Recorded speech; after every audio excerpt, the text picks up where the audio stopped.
Any particular reason that New Zealand is being so consistent in the last 2 years? I think it comes down to, firstly, our team culture. It's all about giving to each other and a cause that's bigger than our own. And then I think it also comes down to the boys sticking to their processes individually. We obviously have a lot of trust in each other and we all play our games differently. And I think when we go out in the middle, we trust our mate next to us to be able to do what they train to do. You know, they put in the work and they trust me to put in my work. And from there, we go out there and I guess can build that relationship on the field and to be able to give to each other no matter what. I guess that builds a great team environment. And then, you know, cricket's obviously a funny game. The results sometimes don't go your way, but I think we've created a nice sort of consistent platform for us to build from. I'm just saying jokingly, any particular glue stick you use because you are taking some amazing catches? Is it hard work? Is it reflexes? What is that? I think a great deal of luck comes involved. You know, I wish I could say that I've got a special little glue tag that I use, but unfortunately that's not the case. If anything, my palms are more sweaty than anything else. So, yeah, you know, it's obviously comes down to a lot of hard work and doing the basics as much as I can, and then sometimes luck just plays a good part in it. Glenn, just want to ask that, were there any discussions when you guys are watching the India games here? Do you have any kind of communications about the wicket, about the combinations India were going with, you know, 3 spinners and the pacers? You guys were, you know, backing 3 pacers. So can you talk us through that and any concerns on Kane Williamson? I know that he's a very big player, but hasn't scored yet. Did you watch the Tri-Series? No, just overall this. Then there's your point. Obviously, he scored 130 odd not out there, and he scored 60, and then he scored a 40 odd. So I don't think he's a problem. But in terms of scouting and things going on, we obviously have our game plans that we have coming up against India. You know, they're an incredibly strong side, and they pretty much have all their bases covered. So for us, I guess it's about looking at the pitches and the results that have just gone by recently. Obviously, it's playing a little bit slow, and there's obviously a good deal of turns. So I think it's going to be an interesting matchup. You know, they've got 3 quality spinners, and I guess for us, we obviously have a lot of all-rounders as well as our top bowling lineup. So we do have a lot of bases covered, regardless of the situation that we're going to be facing against. Ever since Mike Atherton and Nasser Hussain's podcast went viral, there's been a lot of talk about India having an unfair advantage due to being in one venue. You yourselves have flown from Pakistan to here. Has there been any talk about this in the dressing room? I mean, are you focusing on that at all? What are your thoughts on it? No, for us, there's no focus on anything like that. Obviously, a tournament draw is what it is, and you know we have a no excuses mindset to be able to come out to a tournament. You're dealt the hand that you're dealt, and you know the facts of the matter is India has been dealt that hand, and we've been dealt our hand, and you know we're never going to complain about what we get, and we'll just do the best with what we've got. Is this seemingly inconsequential game gives like a catch-22 situation for the captains? Do you want to keep the momentum going on without changing the playing 11, or do you think that back-to-back matches, not too many days before the semi-final? How do you deal with that kind of situation as a captain? Well, I guess if you look at rain being a factor in Pakistan at the moment, and no particular days for playing a game that's rained off. There is a reserve day. Oh, how good! You know, obviously finishing in the top spot goes with a great deal of confidence going into the semi-finals. But at the end of the day, we always in a tournament like this go out to win every game possible, and momentum is a strange thing in cricket, especially. So, you know, we're obviously going to go out there, play every ball as it comes, but put our best forward no matter what. Glenn, Virat Kohli will be playing his 300th ODI tomorrow. Is he somebody that you've sort of admired over the years? Would you followed him? Obviously, he's an incredible player. You know, and to know him a little bit personally myself is awesome. He's obviously an incredibly hard worker, and what he's done for the sport, but also for Indian cricket, and also people coming through the game as youngsters now is absolutely fantastic. And I think his legacy going forward will be remembered for a long time, inspiring a lot of people. And you know, 200 ODIs, that's a big feat, especially in today's age where one-day cricket isn't played as often as it used to be. So it's really cool for him.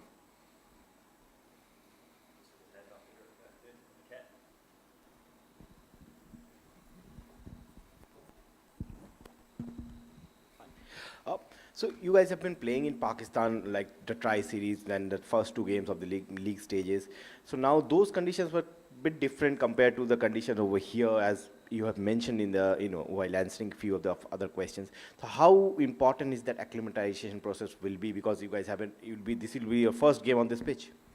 I think the beauty of Pakistan is every pitch we've played on has been significantly different to the last, and I think that's been great preparation for us coming over to Dubai, knowing that the pitch is going to be different again. We've had a lot of different situations. We've had balls that have spun, we've had surfaces that have been flat and fast, boundaries that are small. Obviously this ground presents itself with a different challenge of being potentially a little bit slower, more void of grass, and maybe slightly slower outfield. So I think we pride ourselves on trying to be as adaptable as possible. It doesn't necessarily mean everything is foolproof and that we're always going to come out on top, but I feel like we've got a lot of bases covered, and as I said, we give to each other no matter what. So to be able to come to a new situation and a new environment, we rise up to the challenge, and we always fight no matter what. Glenn, historically, New Zealand has had a good record against India in ICC tournaments, and I know it was a different format, but you were part of the team that won 3-0 in India. Does that sort of come into the picture at all in terms of when you discuss things from a confidence perspective going into a game like this? Obviously, white ball cricket is, as you say, is a different format, and it does come down to a lot of who's in form at the right period of time, especially in world events like this. And I think obviously having a bit of success against India in the recent past definitely does give a little bit of confidence, but we come back to the things that we do well, sticking to our processes and making sure that each game is individualized for what it is.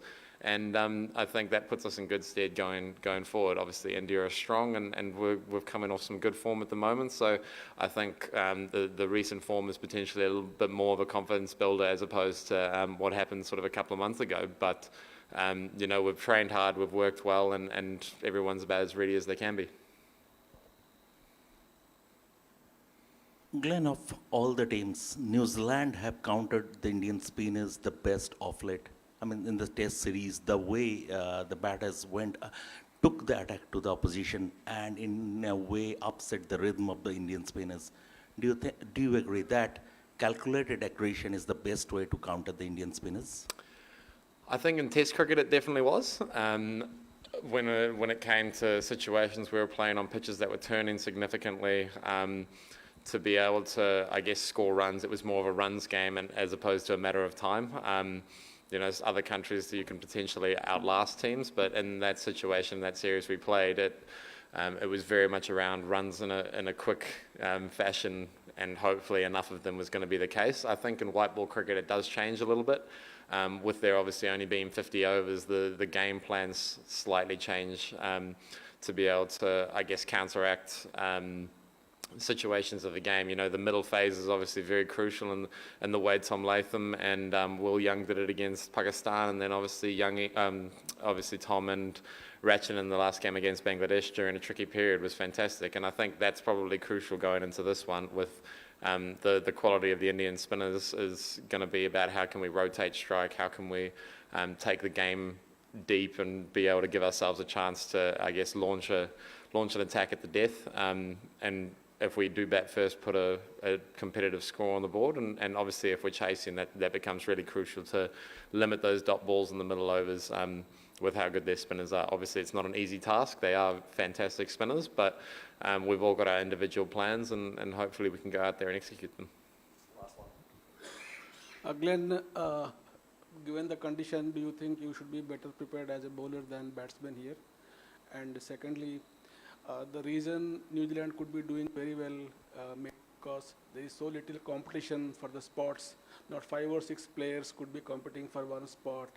There is a lot of sense of security. Maybe that is bringing the best out of the players. Unlike in India, I say, there are so many players competing for so many spots. Your first question was, sorry? Sorry, one at a time. You should be better prepared as a bowler, you think? Do we need to be more prepared as bowlers? In the conditions. In the conditions. Yeah, I think it definitely does come down to the execution phase, especially on pitches like this. We've got 2 really good spinners, and then obviously all-rounders and myself and Ratchin to be able to offer overs if we need.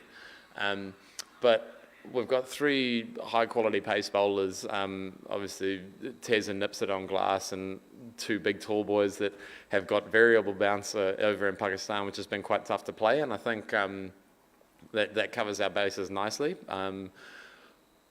But it's a tough one to say whether the bowlers or the batters need to be more prepared. The wicket's obviously changing as we go from game to game, and this is going to be no different. So I think it's going to be about everyone being on their best on that particular day. And then the other question was around competition spots. We are fortunate in New Zealand where we do have a lot less players than India has to choose from, which means we can afford to give guys slightly longer runs before moving to potentially the next crop of players coming through. And that does obviously give a lot of confidence, but the same with any professional environment. If you aren't performing, there is always someone waiting in the wings. So the intense competition is slightly different to what maybe the Indian competition is from a pure numbers perspective, but we've got guys waiting in the wings that are definitely ready to be here and to perform. So for us, we try not to think about that because we're all in it together. There's a big wider squad that is all involved. We're all New Zealand cricket as a whole in this team environment, and I think that in itself, that culture that we've produced allows us to go out there and play for each other as opposed to playing for ourselves individually for other spots, which I do think gives us a little bit of an advantage, say over India, who, if you don't perform one day, you very well may not play the next 2 or 3 years. So wrap it up there.